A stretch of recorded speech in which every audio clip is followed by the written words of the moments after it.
Some people say that the Western Ukraine should be divided into three parts: the Western, Eastern, and Central. These people suggest giving away the western part to Poland, eastern part to Russia, and keep the central part as the buffer zone between those two.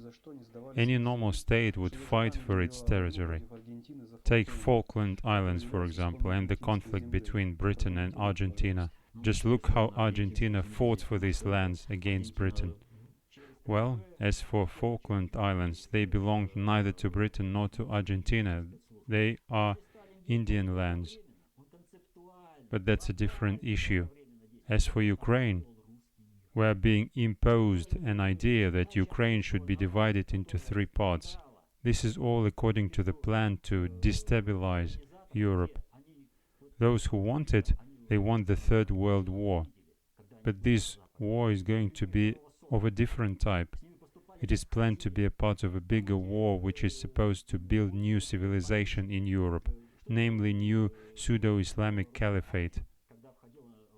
For the global elites, the issue of Islamization is one of the priorities.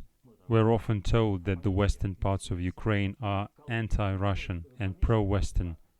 But let's take one of the latest research conducted by American and Kiev analysts. They found out that almost 75% of the population want to be part of Russia. Can you just imagine how many people you are planning to let suffer from the atrocities of the Kiev regime?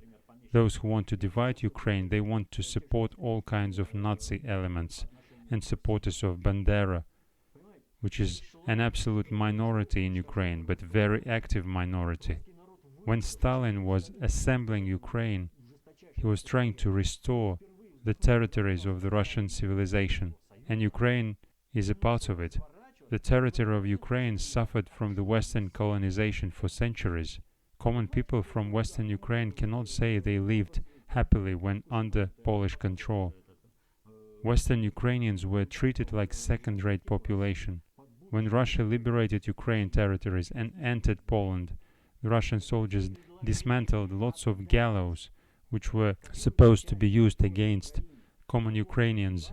As for Hungary, just read how hard they were to the ethnic groups of Rusins in the Western Ukraine. It took almost 400 years for the multinational Russian people to get its independence, and just when this possibility came during Soviet times, someone in Russia began to say that we do not need the Western Ukraine. All these are the attempts of some Western states to solve their problems at the expense of the Ukrainian population. We need to understand that only Russia is interested in Ukraine to be undivided, but peaceful and living in order at the same time. There should be no Western troops on the territory of Ukraine. As soon as Western troops enter Ukraine, it is going to be really bad both for Ukrainians and Russians and the Russian civilization as a whole.